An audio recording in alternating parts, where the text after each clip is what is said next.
अस्सलाम वालेकुम dear students, welcome to the base academy. बच्चों, आज के इस लेक्चर में हम डिस्कस करेंगे हाइजेंस प्रिंसिपल। हाइजेंस प्रिंसिपल जो है ये वेव मैकेनिक्स में एक बड़ा ही इंपॉर्टेंट टॉपिक है वेव की प्रोपेगेशन को स्टडी करने के लिए। सबसे पहले मैं आपके साथ लेक्चर की आउटलाइन डिस्कस करूंगा कि इस लेक्चर में हम क्या क्या चीज़ें पढ़ेंगे और कौन कौन से कॉन्सेप्ट्स को डिस्कस करेंगे। तो फर्स्ट ऑफ ऑल हमारा जो हाइजेंस प्रिंसिपल है it is about geometrical construction of wave fronts. हम ये देखेंगे कि हमारा हाइजेंस प्रिंसिपल जो है ये किस तरह से काम करता है। नंबर 2, चूंकि हाइजेंस प्रिंसिपल की मदद से हमने वेव फ्रंट बनाने हैं, वेव फ्रंट की कंस्ट्रक्शन करनी है, तो थोड़ा सा वेव फ्रंट के कॉन्सेप्ट को भी हम रिवाइज करेंगे। वेव फ्रंट के ऊपर एक पूरा लेक्चर मौजूद है इससे पहले जो कि प्लेलिस्ट में मौजूद है, आप वहां से देख सकते हैं, लेकिन यहां पर भी थोड़ा सा हम वेव फ्रंट्स को रिवाइज करेंगे। उसके बाद तीसरे नंबर पर लाइट की नेचर कैसी है, यानी कि अकॉर्डिंग टू हाइजेंस ये प्रिंसिपल जो उसने तरतीब दिया इसमें उसने लाइट की किस नेचर को अज्यूम किया, वेव नेचर या पार्टिकल नेचर। उसके बाद हम इस प्रिंसिपल को डिस्कस करेंगे कि ये प्रिंसिपल क्या है और किस तरह से हमारी हेल्प करता है वेव फ्रंट्स को बनाने में। उसके बाद हम पास्टुलेट्स को डिस्कस करेंगे और आखिर में हम एक्सप्लेन करेंगे कंस्ट्रक्शन ऑफ वेव फ्रंट। तो बच्चों स्टार्ट करते हैं कि हमारा जो हाइजेंस प्रिंसिपल है ये किस तरह से काम करता है।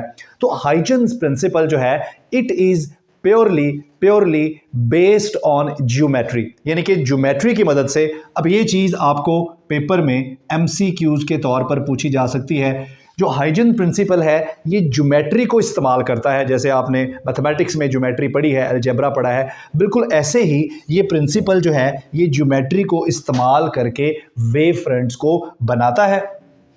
बच्चों वेव फ्रंट्स होते क्या हैं, पिछले लेक्चर में हालांकि हमने डिस्कस किया है लेकिन हम उसको रिवाइज कर लेते हैं। तो वेव फ्रंट वो सरफेस होती है जिस सरफेस के ऊपर वो प्लेन होता है, जिस प्लेन के ऊपर तमाम पार्टिकल्स का जो फेज ऑफ वाइब्रेशन है या स्टेट ऑफ वाइब्रेशन है वो सेम होता है। एक बड़ी ही सिंपल एग्जांपल मैं आपको देता हूँ।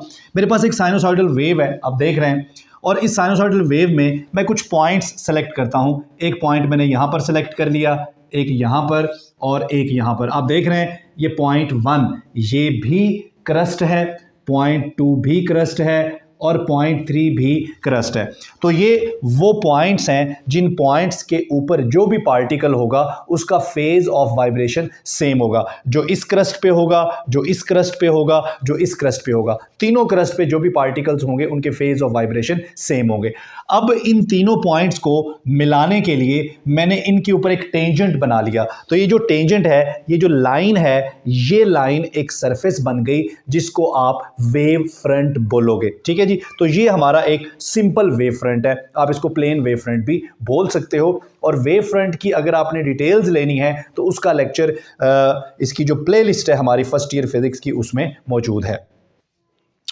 उसके बाद अगला जो पॉइंट हमने डिस्कस करना है कि लाइट की नेचर कैसी है। बच्चों सबसे पहला लेक्चर जो था इस चैप्टर में उसमें हमने डिस्कस किया कि लाइट की जो नेचर है वो पार्टिकल नेचर भी है, वेव नेचर भी है, और अब हम कहते हैं कि लाइट की ड्यूअल नेचर है।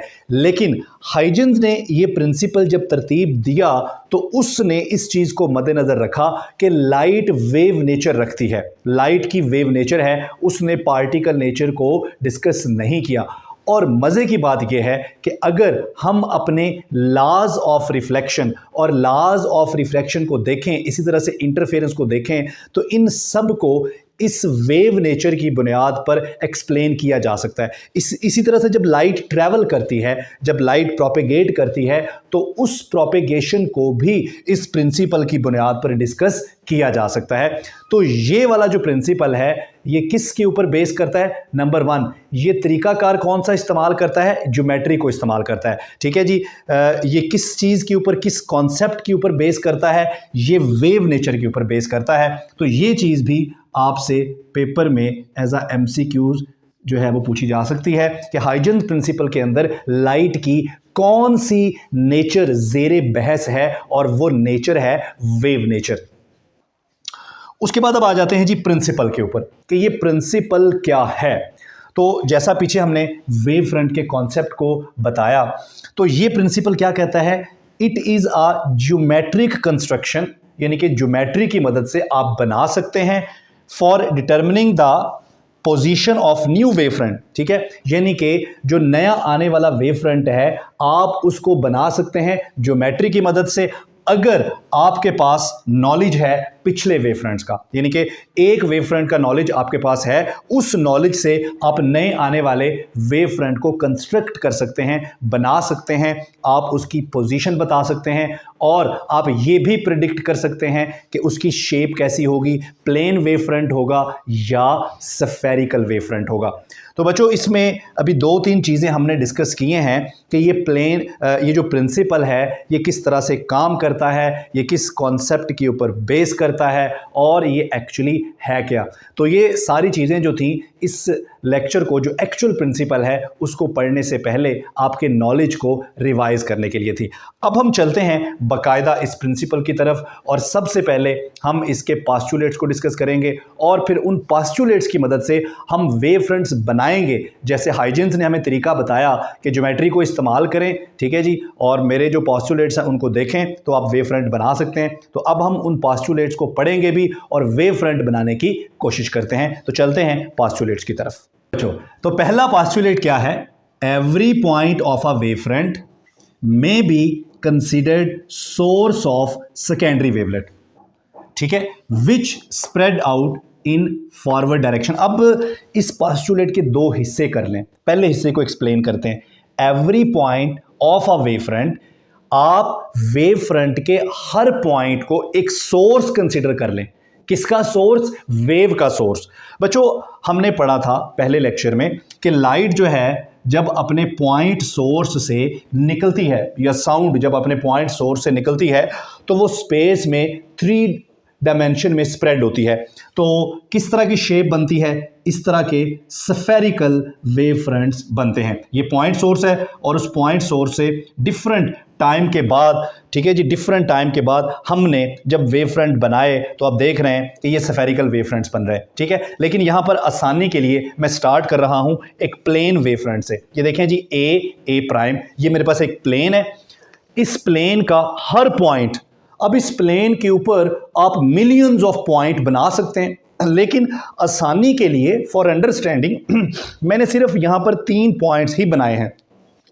अब ये हर पॉइंट जो है ये वेव का सोर्स बन गया। जैसे ये एक पॉइंट सोर्स है ना और इससे स्फेरिकल वेव्स निकल रही हैं, बिल्कुल ऐसे ही ये पॉइंट, यानी कि हर पॉइंट एक पॉइंट सोर्स बन गया और उस पॉइंट सोर्स से वेव्स निकल रही हैं, ठीक है। मसलन इस पॉइंट सोर्स से जो वेव निकल रही है मैंने उसको रिप्रेजेंट करने के लिए यहाँ पर एक सर्कल बनाया है और इस सर्कल का जो रेडियस है बच्चों, ये सिंपल फार्मूले से आप निकाल सकते हैं। जैसा कि हमने पढ़ा S = VT और S की जगह मैं कह देता हूँ R, और V चूंकि यहाँ पर लाइट की बात हो रही है तो स्पीड ऑफ लाइट को हम C से रिप्रेजेंट करते हैं, और टाइम A से B तक पहुंचने में, यानी कि एक वेव फ्रंट से अगले वेव फ्रंट तक पहुंचने में जो टाइम लग रहा है वेव को, उसको हम ∆t कह देते हैं, ठीक है। तो मैंने इस पॉइंट सोर्स से निकलने वाली जो वेव थी उसको एक सर्कल की मदद से यहाँ पर रिप्रेजेंट किया। ऐसे ही सर्कल्स मैंने दूसरे पॉइंट्स के लिए भी बना लिए। इन सब का जो रेडियस है वो सेम है और वो किसके बराबर है? C∆t के बराबर है। ये जो सर्कल्स मैंने यहाँ पर बनाए हैं इन्हें कहते हैं सेकेंडरी वेवलेट्स, ठीक है बच्चों। ये जो एक स्पेसिफिक टाइम इंटरवल के लिए मैंने जो वेव को रिप्रेजेंट किया है इसको बोलते हैं वेवलेट, ठीक है। वेवलेट क्या होता है? वो एक स्पेसिफिक टाइम के लिए जो ऑसिलेशन होती है, स्पेसिफिक टाइम के लिए जो वेव होती है, वो टाइम क्या है यहाँ पर? ∆t। उसके लिए मैंने ये जो वेव को रिप्रेजेंट किया है इसको वेवलेट बोलते हैं, सेकेंडरी वेवलेट। अब देखें, ये भी सेकेंडरी वेवलेट, ये भी सेकेंडरी वेवलेट और ये भी सेकेंडरी वेवलेट। अब इस पास्चुलेट का पहला हिस्सा क्या था कि हर पॉइंट एक पॉइंट सोर्स के तौर पर काम कर रहा है और उसमें से वेव्स निकल रही हैं जिनको हम सेकेंडरी वेवलेट्स बोल रहे हैं, ठीक है। अब इस पास्चुलेट का अगला हिस्सा है, ठीक है जी, forward direction which spread out in forward direction with the speed equal to the speed of propagation of wave. तो ये जो सेकेंडरी वेवलेट्स हैं, जब ये A से B तक, यानी कि प्लेन A से प्लेन B तक, प्लेन A प्राइम से लेकर प्लेन B प्राइम तक, यानी कि एक वेव फ्रंट से दूसरे वेव फ्रंट तक जब ये वेव फ्रंट पहुंचेंगे, ठीक है, तो किस स्पीड से पहुंचेंगे? बच्चों चूंकि ये वेव्स ही हैं तो इनकी स्पीड वही होगी जो speed of propagation of wave है, और चूंकि यहां पर लाइट की बात हो रही है तो वो क्या है, c। ठीक है, तो ये सारे ही यहां पर c से पहुंचेंगे।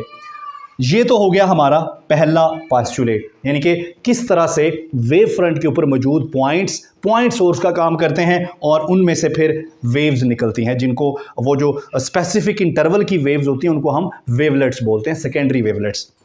अब आ जाएं दूसरे पोस्टुलेट पर। जो दूसरा पोस्टुलेट है, the new position of wave front. अब नई पोजीशन हमने फाइंड करनी है, कैसे करनी है, आफ्टर सर्टेन टाइम, और वो टाइम क्या है, डेल टी। यानी कि डेल टी टाइम के बाद जो वेव की नई पोजीशन और नई लोकेशन और नई शेप होगी वो कैसे बनानी है, बाय कंस्ट्रक्टिंग अ सरफेस। एक ऐसी सरफेस बनाएं विच टचेस द सेकेंडरी वेवलेट्स, एक ऐसी सरफेस बनाएं, एक टेंजेंट बना लें। ये देखें बी प्राइम, एक टेंजेंट बना लें। ये टेंजेंट, ये लाइन इन सारे सेकेंडरी वेवलेट्स को टच कर रही है। तो ये जो लाइन बन गई जो इन सारे सेकेंडरी वेवलेट्स को टच कर रही है, ये है हमारा न्यू वेव फ्रंट।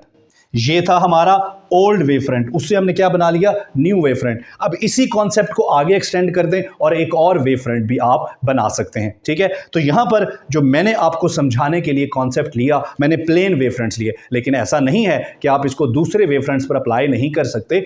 आप इसको अप्लाई कर सकते हैं, किसके ऊपर अप्लाई कर सकते हैं, आप इसको स्फेरिकल वेव फ्रंट्स के ऊपर भी अप्लाई कर सकते हैं। सेम वही कॉन्सेप्ट है, लेकिन ये वेव फ्रंट्स कैसे बन गए, ये बन गए स्फेरिकल वेव फ्रंट्स। तो बच्चों, ये था हमारा सिंपल सा हाइजेंस प्रिंसिपल। इसमें जो एमसीक्यूज के लिए इंपॉर्टेंट चीज़ें हमने डिस्कस की कि ये काम कैसे करता है, ज्योमेट्री के साथ काम करता है, किसके ऊपर बेस करता है, वेव नेचर के ऊपर बेस करता है, करता क्या है, हमें सेकेंडरी वेवलेट्स की लोकेशन बताता है, पोजीशन बताता है after certain interval of time. तो ये चीज़ें एमसीक्यूज में पूछी जा सकती हैं। ठीक है जी, ये चीज़ एमसीक्यूज हो सकती है कि ये जो वेवलेट्स निकलते हैं ये किस स्पीड से मूव करते हैं। अगर लाइट की बात करें तो ये स्पीड ऑफ लाइट के साथ मूव करते हैं। उसके बाद इसके जो ये जो पोस्टुलेट्स हैं इनको पूछा जा सकता है एज अ शॉर्ट क्वेश्चन। तो ज़्यादातर ये टॉपिक जो है वो शॉर्ट क्वेश्चंस और एमसीक्यूज़ के लिए ही इंपॉर्टेंट है। आई होप कि ये सिंपल सा कॉन्सेप्ट आपके जहन में आया होगा, आपको समझ आया होगा। नहीं आया तो आप पूछ सकते हैं कमेंट करके। इंशाल्लाह मिलते हैं नेक्स्ट लेक्चर में। थैंक यू, अल्लाह हाफिज़।